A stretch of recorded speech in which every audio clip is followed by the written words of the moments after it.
G'day and welcome to the program. Well, how good is this? This is Rawnsley Park in the spectacular Flinders Ranges. This is really one of the must-see locations in this part of South Australia. And this year, the owners of Rawnsley Park, Tony and Julie Smith, celebrate the 50th anniversary of this unique tourism experience. We'll show you around today, but what else is in the show? Bryony takes a look at this year's sensational Sala Festival and why you should consider switching to river time this winter. But first, here's Callum.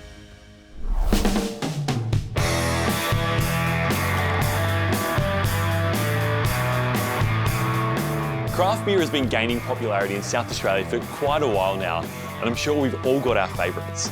So today, we're going to meet a few brewers who are really pushing the boundaries for all the right reasons.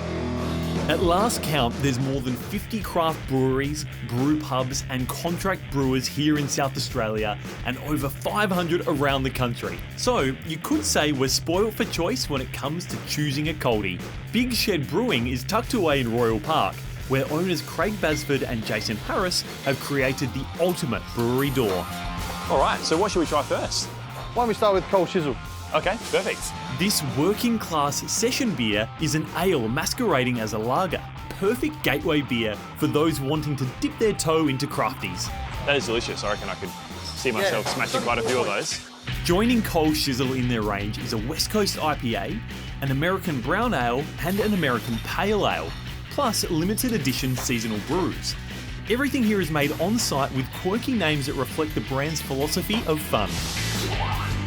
And finally, you got one more there for me as well. Last one here, we've got our dessert beer, so it's fitting we finish up with it.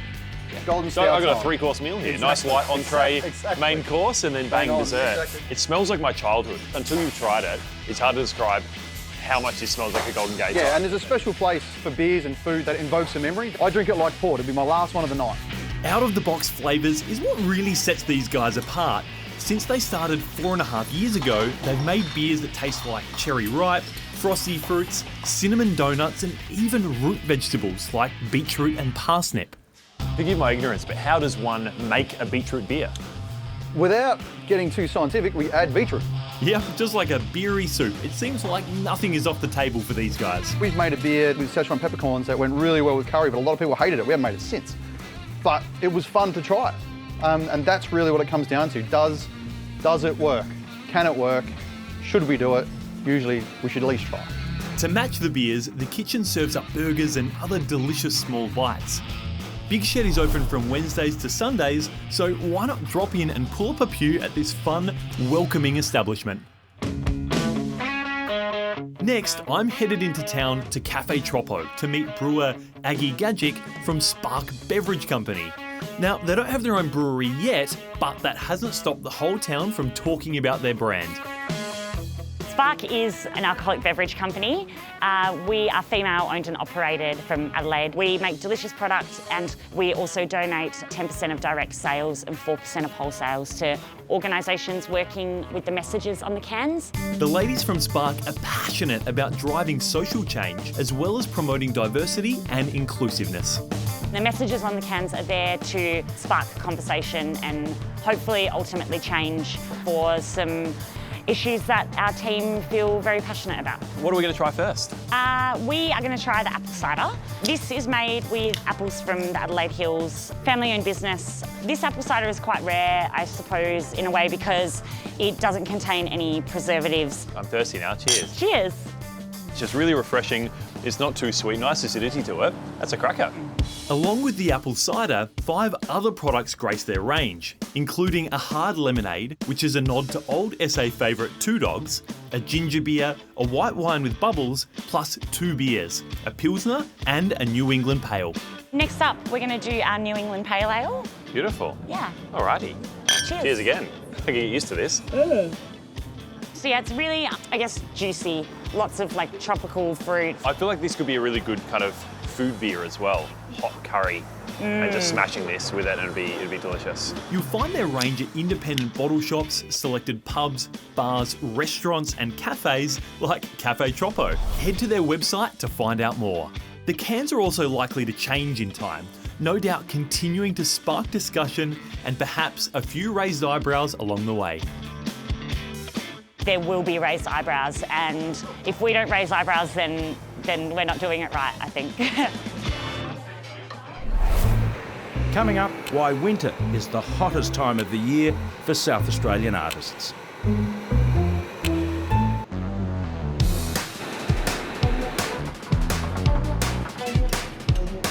August is the hothouse month for visual arts in South Australia.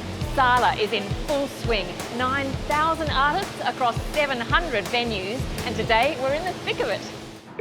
Adelaide's Jam Factory has an international reputation that's made it a mecca for glassblowers.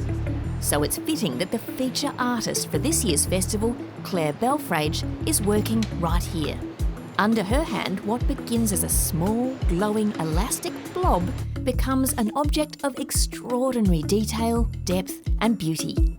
The pieces are planned really carefully, particularly in terms of colour combination, the order that the colours are laid down, the kind of pattern and drawing that it's created with the fine lines, and definitely the form. But it is fluid, so you're watching all the time and making decisions as you go. It's a combination between being really planned but also looking out for where that real sort of sweet spot is in terms of, you know, that final form. That's the final layer of those trails, and now I'm going to melt all of these into the surface to smooth it out. It takes Claire months to prepare enough pieces for an exhibition, and watching her create just one work with assistant Andre is like watching a ballet in a blast furnace. It's dangerous, it's fast, you have to work with a team, which is something I really, really love, actually. And the colours change, they're completely different when they're hot to when they're cooled down. So it's really dynamic, and that whole drama is just something that's captivated me for a long time now. That passion for creation has sustained Sala for 21 years now, and the festival's Penny Griggs says part of its mission is to take visual art to everyone, everywhere. I think it's about audience development, so sometimes galleries can be a little bit intimidating for people. So if you're in a cafe or arrive at Adelaide Airport and you engage with great South Australian art, it's a surprise and it's something a bit different. Blow, more, blow, stop. Back in the studio, Claire is working on expanding the piece. Just sort of using heat and gravity to make the bubble longer by swinging it. That also helps that. When it's so exciting, that outweighs the intimidation factor. It's kind of thrilling, really. And so you're a bit scared, but that actually adds to the way you feel really excited. With 700 events to choose from, you might like to grab a program to plan your visits. You can also find all the details on the Sala website. But don't forget to be creatively spontaneous. There are Sala venues scattered right across South Australia, so if you see a sticker like this on a venue, wander in and get a bit arty-farty. It's what we do best in South Australia. After the break, where to head for glorious sunny days.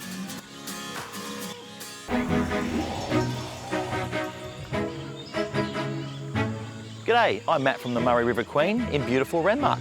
For us, it is all about the food and all about the wine. We have 2 restaurants. In our main dining room, that cuisine is modern Asian. Our head chef, Sean Kim, is world-renowned. Recently, he's been working at Africola and Golden Boys. Our other eating option on the boat is called the King's Table, where all of our meats are cooked over fire and served on big long swords. It's a medieval, more relaxed dining experience which is on our rooftop. You can also stay overnight on the boat as well. We're a floating hotel, beautiful and comfortable, really, really good cosy beds and good pillows. They're lovely. It's such a beautiful experience to come up to the river and just slow down a little bit, sit on the back of a beautiful boat, drink a lovely glass of local wine. It's fantastic. Hi, I'm Colleen. I'm one of the owners of a regional food cafe on the outskirts of Barmera called Flavours of the Riverland. Our cafe is all about homemade and regional flavours. A lot of people say when they come into us that it's like going to mum's or grandma's. Peter, my husband, makes a mean coffee. He's got a good memory as to what people have. In winter, we have soup, gourmet pies, so we have chicken, leek and white wine. beef, mushroom and red wine, and emu pies, toasted sandwiches with the cheese oozing out. Our aim has always been to promote our riverland growers and producers with the diverse range of produce that we have here.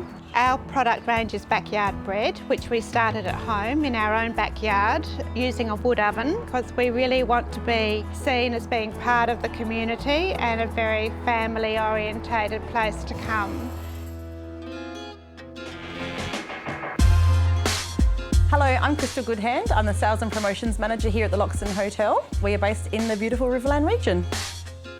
We have a fantastic bistro. We're known as one of the best bistros in the region. So every season a brand new menu comes out from our very talented culinary team. We have hotel and motel accommodation sections. So our motel section incorporates the garden view section and river view, which have beautiful views over the Murray River. And we use those in our coach, golf and bed and breakfast packages, which are very popular and they're offered throughout the year. And we have a lovely pool. It's an outdoor pool under shade sails. We are very proud to be part of the Riverland. Loxton is a wonderful place to visit. We would love to host you here at the hotel and yeah, we don't think you'll be disappointed. Welcome to Riverbend Caravan Park. I'm Linda. Together with my husband Kim, we manage the park here in Renmark. The park offers a whole range of accommodation from budget cabins to deluxe riverfront cabins to powered sites to large drive-through sites for big caravans and buses. It's really unique in that we are on the banks of the river. We have beautiful big gum trees surrounding us. We have lots of wildlife, bird life. It's a photographer's paradise and a fisherman's paradise too. Our guests find that once they get here, the stresses leave them and they're just so relaxed, happy to sit by the river and just watch the world go by. Somebody once told me that the Riverland has more sunny days than Queensland. Well, there you go. Next, we celebrate 50 years of tourism for a Flinders Ranges landmark.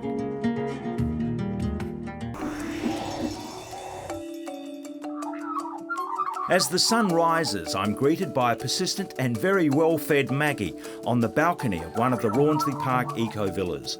Words out, I'm a soft touch for these Flinders Ranges freeloaders. It's a magical way to experience the morning light in one of the most rugged parts of South Australia. Then again, you could opt for a more robust way to start the day, with a morning constitutional perhaps. It's a bit steep up through that section there, but once we get on the top, it just rises gently. Quite heavy scrub up there, believe it or not. Former Tizer Newsroom Chief of Staff Kim Tilbrooks escorting another walking tour around the many hidden gorges of Julie and Tony Smith's Rawnsley Park property.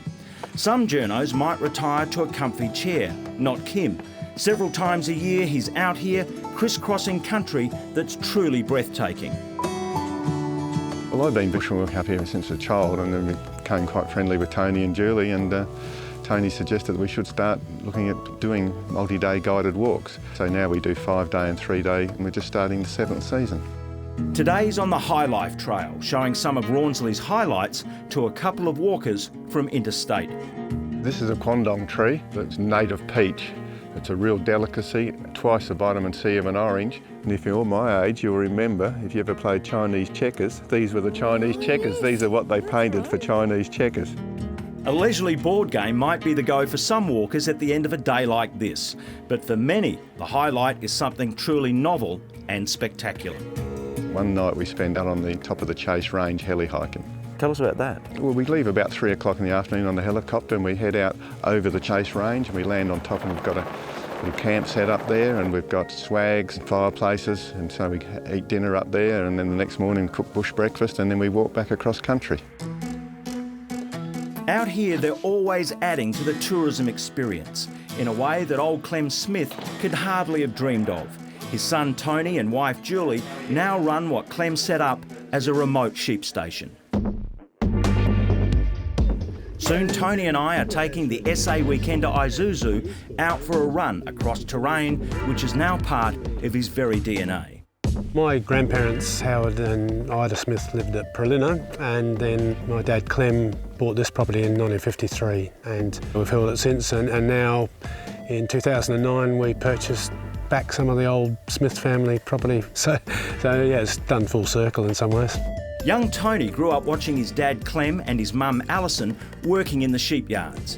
But in 1968, this advertisement for a sheep shearing demonstration began a 50-year revolution. So your dad starts having some shearing demonstrations back in about 1968. That's the toe in the water, so to speak, isn't it? Yeah, it was, and it was it was something they knew a little bit about, but they also put up one tourist cabin, which was the beginnings of the accommodation, and yeah, it was the first step. Half a century ago, Clem set about rounding up a new flock, tourists. Boy, has it grown since then. Tony and Julie have taken it to another level. As more travellers descended on Rawnsley to see nature up close, more accommodation was needed. Cabins were brought in from the mining town of Lee Creek. Four-wheel drive tracks were established. Bike trails spread across the property. And of course, country like this, adjacent to Wilpena Pound, demanded a scenic flight option. For the Smiths, it really has been a case of no guts, no glory. If you're going to make a go of it out here, you've got to take a risk or two, and they certainly have. It started with pastoralism, then a single cabin, then cabins brought in from Lee Creek, then scenic flights, then eco-villas, and now a chopper experience. It continues to grow and grow. Like the Woolshed restaurant, remember Kim and his walkers? Well, we found them here at the end of the day, sampling some great Aussie fare. And for Tony Smith, this culinary caper sure beats the early days growing up as a station kid. The memories that I have are hot and sweaty with shearing sheep, but now it's all about having a good time. And so too at Rawnsley Park's centrepiece, the Eco Villas, perched on a hillside, looking out towards the edge of Wilpena Pound and the bluff that bears the property's name. Tony, I love this Eco Villa. These are really the jewel in the crown, aren't they? Yes, they are really nice. This is why they're here, is so that you've got that view onto the landscape. So morning or night, you're focused on this? Well, yeah, and it changes. Depending on the time of day, you get different colours. The Smith family has certainly put its mark on a stunning landscape, which has been accessible to us all over the past 50 years. To enjoy this icon of the Flinders Ranges, head to their website. I think you'll agree it is a stunning location and a credit to Tony and Julie Smith, who have created something truly remarkable here at Rawnsley Park in the Flinders Ranges. Now, if there's anything you want to know about this place or anything else you've seen on the program, hop online or join us on social media.